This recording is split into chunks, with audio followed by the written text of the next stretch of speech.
Hello everyone, welcome to another episode of ComixRant.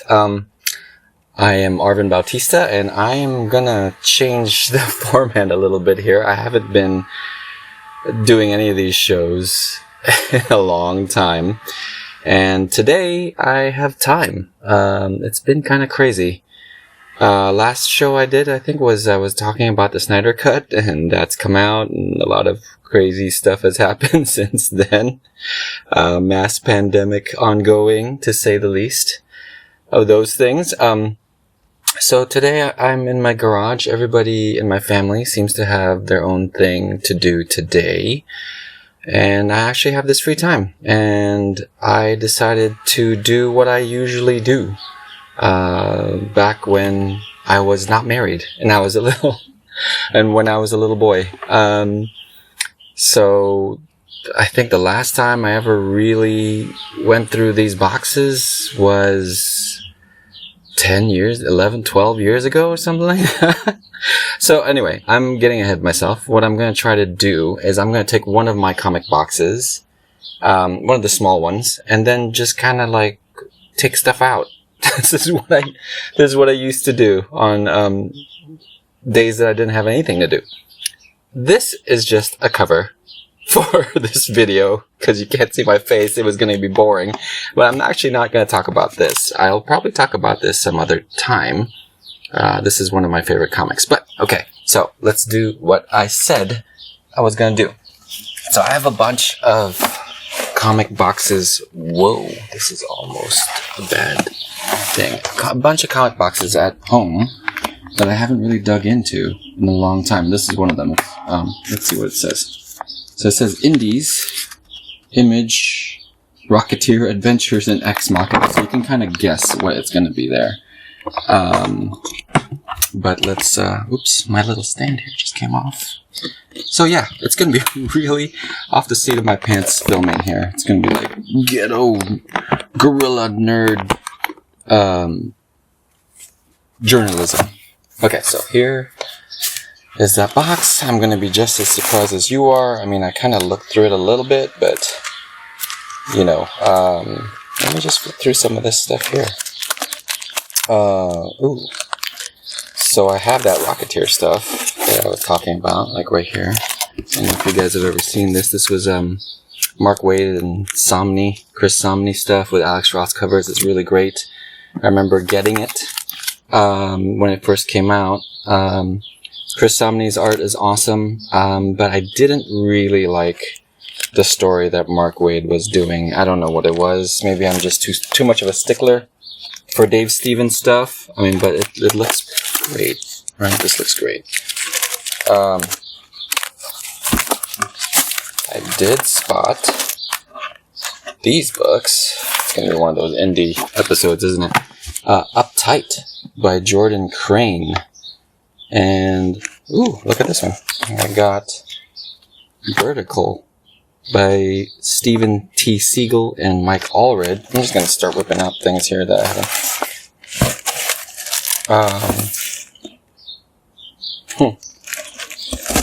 Whoa, this is another blast from the past. Wildcats XMen by Travis Charest and Scott Lobdell. I think I'm saying that right. Whoa, I have the original. This is some crazy stuff. Terra Obscura. I'm just ripping stuff out here. I don't even know if they go back in order. By Alan Moore. This is with Yannick Paquette. I think this is one of the first times I saw Yannick Paquette's stuff. I'm just pulling this stuff out. We'll look through them in a little bit. Oh, it looks like my whole Tom Strong stuff is here. I got the Tom Strong's Terrific Tales with I think a Johnny Future feature. Okay, let me start with that. That's a good amount of stuff here. Oh, look at this. I even got this. Okay, I was lying. This is what happens when I go through these boxes. Okay, so we got a good amount of stuff here. Let's start with what I pulled out first. That caught my eye. This is Uptight by Jordan Crane. It's this indie book, and I think he has a lot more issues of these. I only have 1, 2, and 3. I think I remember finding this in, I'm blanking on the name of the comic book store. It's not Cards and Comics, but it's in San Francisco. One of the bigger ones there. And I remember, I think I got the first one because it just looked cool. I think I was drawing my Bomb Squad stuff at that time and coloring it. So this was kind of like the color scheme I kind of liked. Very simple, graphic. I kind of got away from that and I went less indie with the way I colored my book. Maybe I should go back to this. I kind of like the way this looks still. But this is really great. These are really great books. So they're black and white, published by Fantagraphics. This was 2006. And they're all very emotional and, introspective kind of stories. But there's a touch of, I feel like a touch of like a little weirdness into it. Not so much that it goes into like sci-fi or the supernatural or anything like that. But more symbolic of things that are going on. I mean, this is kind of crazy here. Look, the story just continues all the way to the back cover. I love this artwork. I think, I'm trying to remember, but I gravitated towards this stuff because it's trying to problem solve. Like, how do I make an issue of a comic book without it taking my whole life? And cut to 20 years later after the first issue of Bomb Squad, I'm still trying to finish the 4th book. But this simple style I really like. It's very graphic and it sets up everything you need to know. It's actually not very simple at all. There's sets and there's, every panel has a background. I totally cheat and I try to cut the background out as much as I can. He only cuts it out when it's needed. So there's like, what's interesting, he has like, it's like almost like an anthology book. But he'll come back to these same situations and these characters. So you can see like this is that story from the first issue. Keeping 2. It looks like there's 2 stories. I haven't read these in a while. I should just flip through them again. So this one's interesting because it's about this guy trying to find his wife, call her phone, but she will not answer. And all these things are running through his head, right? Of what could happen. She's getting raped or got dumped in the garbage, and they don't have the best marriage either. So it's an interesting character study. And then, now he's using grays in this one. This is the 3rd issue. I believe it's all compiled now into one graphic novel, and I totally recommend you guys to pick it up if you're into the art that you see here, right? Or these kind of stories. They're not like uplifting stories, by the way. They're usually,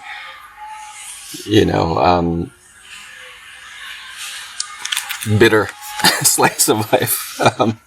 Just very heartfelt stuff. I gravitate towards a lot of this stuff, and it's gorgeously drawn. It's Uptight by Jordan Crane. Here's the other one. It's Vertical by Mark Allred. Are these around the same times? Let me see. This is 2003. Okay, so no, I kind of just piled them onto this box, but not in chronological order. This one was cool. It probably makes more sense now with today's cell phones.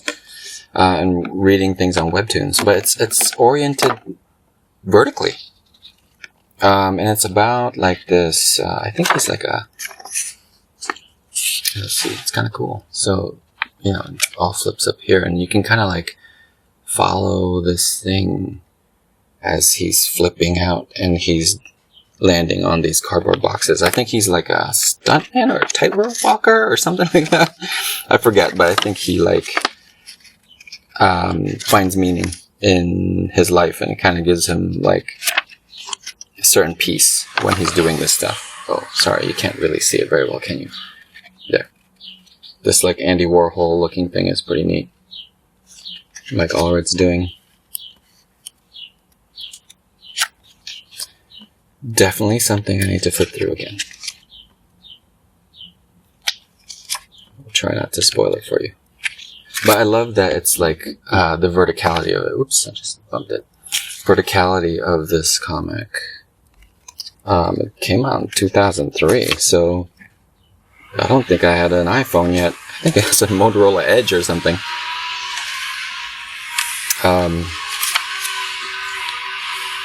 But yeah, he meets this girl. It's like a love story.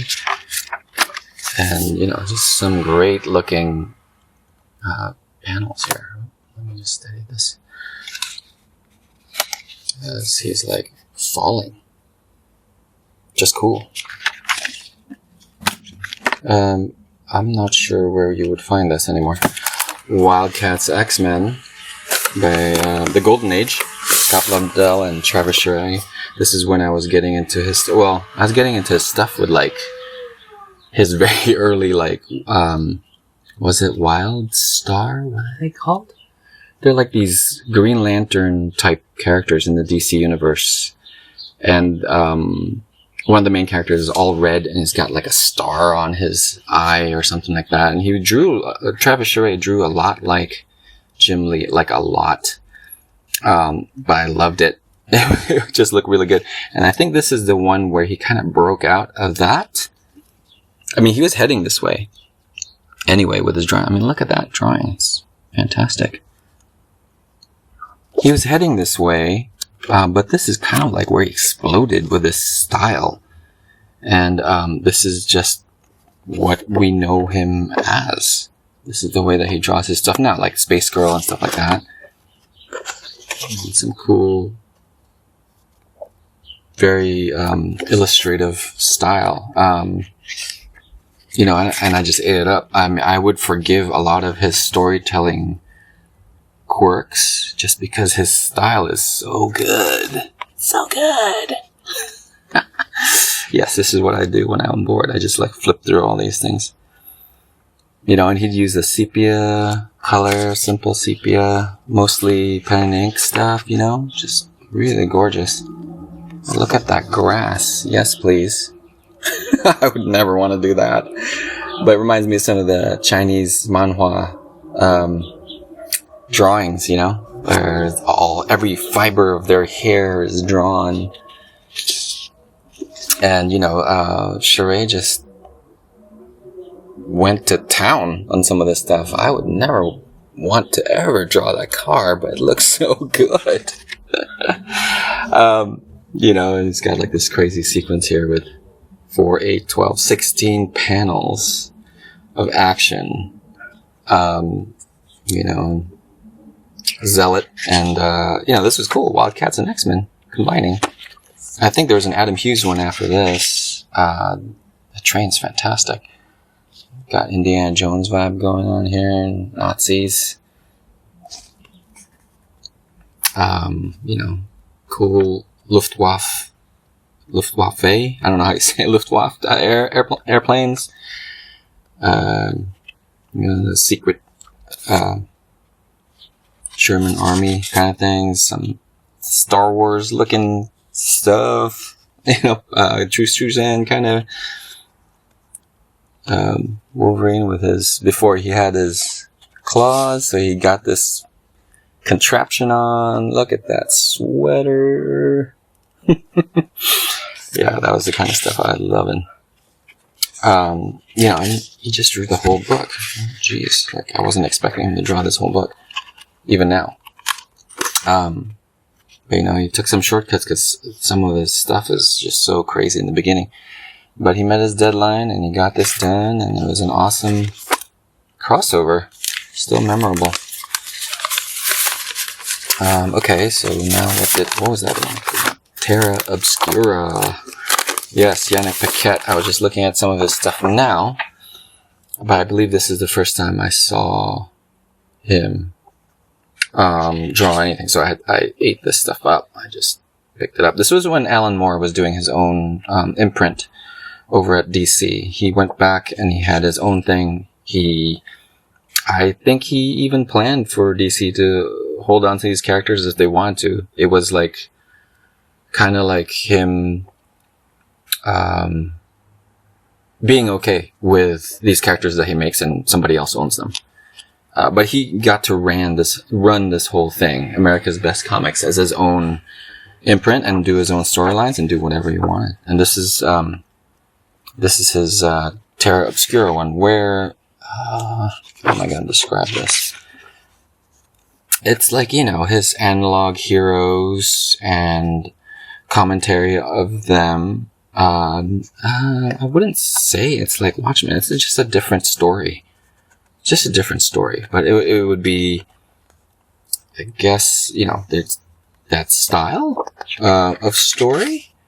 But I really loved Yannick Paquette's stuff here. It was kind of like, he was, I think, kind of coming off of this Adam Hughes style where, just really well, exquisitely drawn women, super muscular men, very realistic style. He's definitely got his own thing nowadays.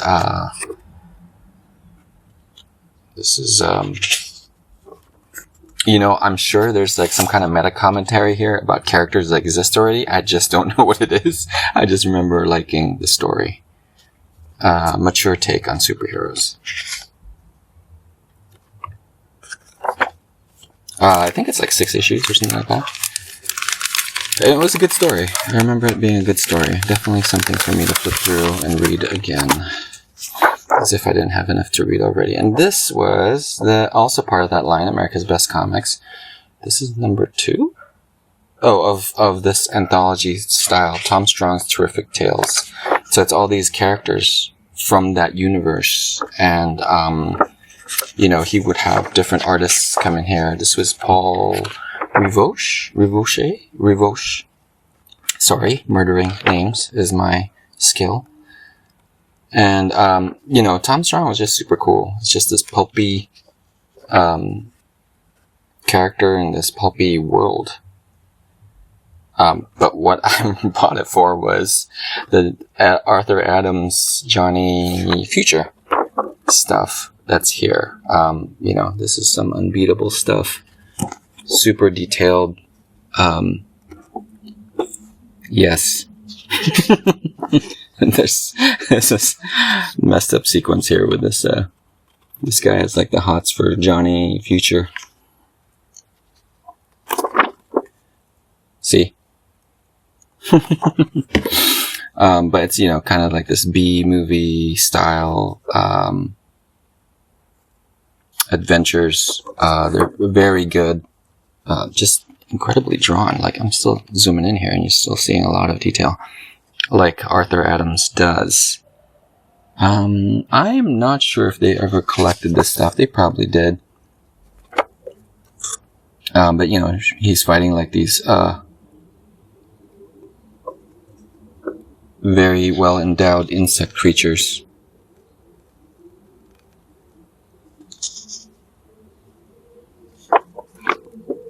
Just well done. I just love flipping through these pages all the time.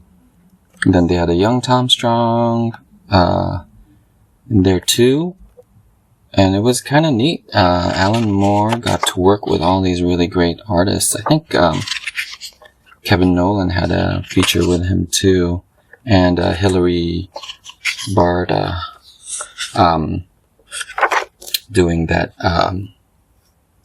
Splash Brannigan thing, I think, which was cool. This one I just kind of pulled it out just because I remembered picking this up. This cover by John Paul Leon, I believe, would connect to everything else. Or was this Edwards? This could have been Edwards. We will find out. Tommy Lee Edwards. So there were these guys that I kind of liked back then. Let's see what the date is for this. This is issue 2. Tommy Lee Edwards was the artist. Oops, sorry. Can you see it? Tommy Lee Edwards was the artist. This was 2000. So Homage Studios. Homage. Studios. And I like his style. Again, it's this, he uses like a simpler color palette, but high contrast. So yeah, this would be something that I would like. They did color fills, which was like magic back in the day when there wasn't an alpha lock in Photoshop. But it looked great, you know. He just uses like a flat color on his high contrast stuff, and I always had to figure out how to do that with my own stuff, but not, you know, but still have nice colors. Oops, this is not for kitties. Yeah, I think the cover is by Jean-Paul Leon, who has passed away recently, sadly. He's one of my favorite artists too. Let me see if they... Oh, there it is. So, this was cool. So, the cool idea... Oh, yeah, I think it is Jean-Paul Leon. Is that his signature? Oh, no, it's Edwards. Sorry, my mistake. It's Tommy Lee Edwards. My mistake. But, so the first issue was this. You know, it was a cool idea. This, and then this is this issue. And it's these, you know, I can't even remember the story. And then the next issue would be this magician one. And it's cool. It's a cool way. This composition is fantastic. It's just kind of the dark of this. There's this plane flying through, and then the gun, you know, pushing you through each cover as it connects to each other.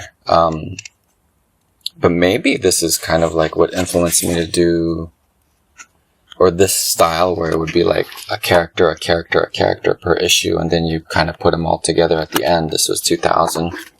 Bomb Squad is kind of structured like that.